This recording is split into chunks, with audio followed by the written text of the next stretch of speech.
all set? Good.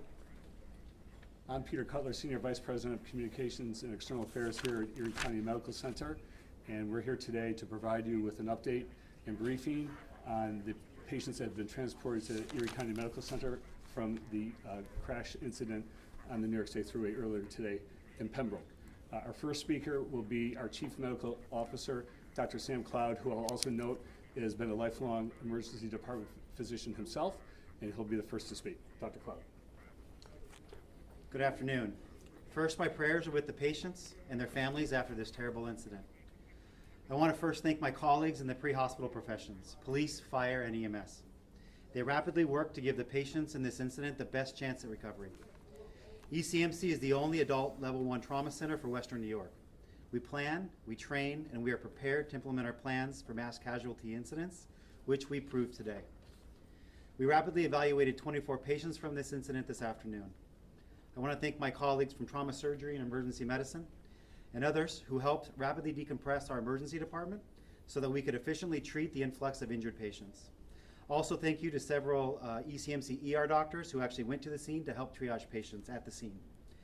Thank you to our nurses, pharmacists, and all of their staff that proved today what an asset ECMC is for Western New York. Lastly, thank you to our partners at Kaleida Health who coordinated with us and received patients to help keep us decompressed. Thank you. Thank you, Dr. Cloud. Our next speaker is our Chief of Emergency Medicine, Dr. Jennifer Pugh. Hi, my name is Dr. Jennifer Pugh. I'm one of the Chief Service of Emergency Medicine at ECMC. Again, our team worked together to provide care for all 24 patients coming in. We currently have 20 of those patients actively receiving treatment, imaging, evaluation by the trauma service in the emergency department, and we likely have updates later. 2 went to I believe the operating room, and we have several patients who went to the trauma ICU. But luckily, again, with the team, many of our emergency medicine physicians from our group on scene and those who joined us in the department, we were able to take care of all patients very quickly. Thanks, Dr. Pugh. And our next speaker is our Chief of Surgery, Dr. Jeff Brewer. Yeah, so I just want to echo what Dr. Cloud and Dr. Pugh stated. You know, it takes an army to mobilize what is essentially usually a full hospital and make space for 20 plus victims of a car wreck. You know, the initial report was that we had 50 plus patients coming, which we would have been able to accommodate. So everyone from the housekeepers that keep the rooms cleaned and turned over so we can get these trauma bays utilized, to the neurosurgeons, the orthopods, all the physicians that came down to help out, and the nurses and staff in the trauma bays. So now we'll open for any questions for any of the 3 physicians. What kinds of injuries, excuse me, what kind of injuries are you seeing? You know, with blunt trauma like motor vehicle collisions or a rollover like this, really any type of injury can be seen. So we have some folks that have some head injuries. We have some folks that have some extremity fractures. 2 patients from the operating room right now, one with internal injuries that are being managed and one with a severe extremity injury. And then we have several folks still getting evaluated of lesser complexity still in the emergency department. Those 2 most serious, I mean, what are their prospects at this point? Do we know? I would expect that they would recover. Eileen, you have a question? Yeah, I mean, how did you make it all come together here? Just, you know, you work as a team, obviously, but just knowing how to evaluate each of those situations of what those folks had. So we train for these. In fact, we just had a mass casualty drill in July, where we actually bring everyone together and actually run through the entire thing with patients and ambulances arriving. And then we learn from those, and we post-game those, and Monday morning quarterback them and look at ways we can improve. And so that when the rubber hits the road and when the real thing happens, like today, we are prepared to be professionals and to get the patients rapidly evaluated, and the ones that need it to the ICUs and to the ORs.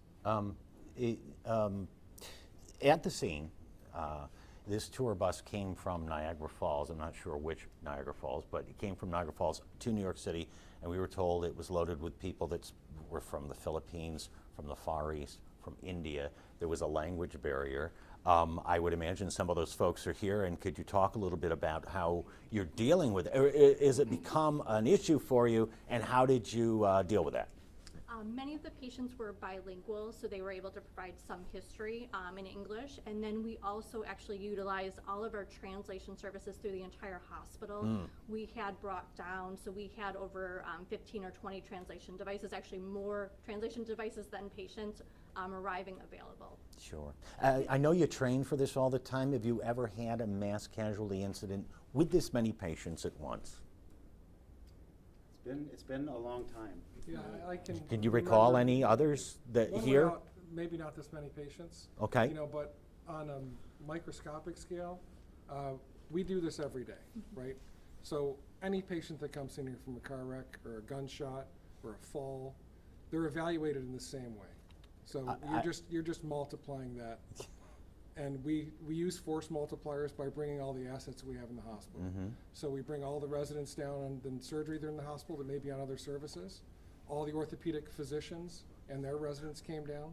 So you just magnify and multiply what you have in the hospital. Good to and do know. the things that we do every day, just Good, on a good to larger know. scale. But the question was, have you ever had an incident with this So, many at once? I've been here 25 years, and, sorry.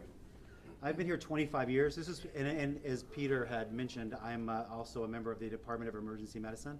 This is probably the most trauma patients we've had from one incident in my career here in Buffalo, Over 25 years. over 25 Can you years. talk about the doctors that went out in the field to the scene? So we have, or you go ahead and handle No, it. I can, 'Cause it's from our department.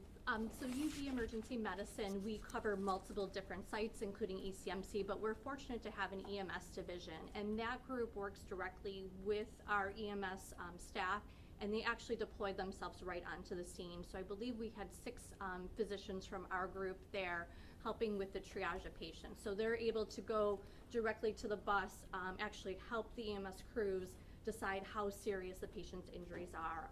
Other hospitals did receive patients with lesser injuries than ECMC, but all the critical patients, they were able to identify on scene, identify who would need mercy flight, and then be transferred here. So that was a huge asset, having so many trained staff on scene who have done these mass casualty drills or have been part of them, not only in New York or other states. If you know, how many Mercy Flight landings were here today?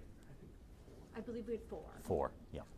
Just to clarify the numbers real quick, 24 patients came into ECMC, 2 of them went to the operating room, the 2 others to trauma ICU, that's right? Okay. And the remainder are being evaluated. Yeah, so. we still have 20 that are currently in our department receiving active care. Do you know the breakdown, because I've heard that, you know, some of course went to Strong as well, and like you said, there were other hospitals involved, so do you know the breakdown as far as, you know, how many, like the percentages? I can't speak to the other hospitals. I know we did receive the majority of the patients from what I'm hearing from the physicians on the scene. Yeah. Were there any fatalities? If so, how many? I will probably direct that back to the staff on the scene, but we were told that there were several fatalities on the I scene. think New York State Police may have that information for you from Okay. the scene, yes. Anybody else? I know Buffalo News just arrived, so you want to.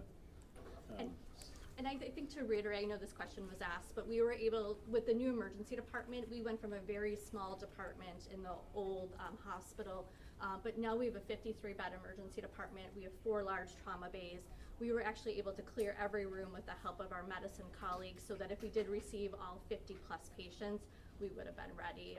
We're very fortunate with the new setup of even the ambulance area. We're doing triage outside and making sure patients were assigned to the appropriate areas. We actually designed this new emergency department for mass casualty incidences. That was one of the primary things we were thinking about when it was designed, so that we could have good ambulance flow and patient drop-off right next to the area where they'd be evaluated for traumas. And so I think today was proof of that concept working. Yeah, and of all the hospitals in the market, anyway, ECMC is the designated mass casualty center for Western New York. You know, and again, as Dr. Cloud said earlier, we are, as I think you all know, the only level 1 adult trauma center for Western New York. Oshai Children's is for pediatric cases, which would be 16 years and younger, but ECMC is for adults.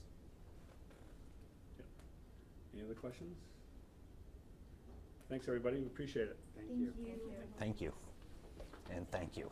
And in the advisory I sent out, you know, there were links to the biographies of all 3